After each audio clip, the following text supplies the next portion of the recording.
Madison they thought I you was. filmed Not this? anymore. Oh, yes. Victoria Evidence for mistook my divorce. silence for Evidence for the surrender. court. Evidence Let me for make everyone this you lied educational to. for She everyone, screamed, she "You said, can't do pulling this to up me." Zillow listings. Mr. Here's Harris what cut in, Madison's his voice apartment should breaking. cost. No, Sophia, he didn't do this to you. $200. You did this to $7, yourself. $500. I looked at her $8, one last time. $1,000. Pack your I'm things. actually giving You're her a done here. discount at $6. She fell to the floor, $800. crying. Daniel, please, My phone don't buzzed. leave me. 15 I'll minutes change. out.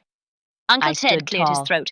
You Victoria, already that's quite a changed jump. into It's someone market I rate. don't even She cut him off. recognize. Successful people Part pay market 7. rate. Madison works aftermath. in property management. Within She a should week, understand this better divorce than papers anyone. were filed. Laughter rippled. With the Across video the room, evidence, everything was my on cousin my Derek side. smirked. She didn't just lose Guess you'll me. need 3 she roommates. lost the house, the Every respect word of her dug family, deeper, and even every her job smirk when the another scandal reminder spread. of the role they Her thought I would father, never escape. He stood Mediocre, by me through it all. dependent,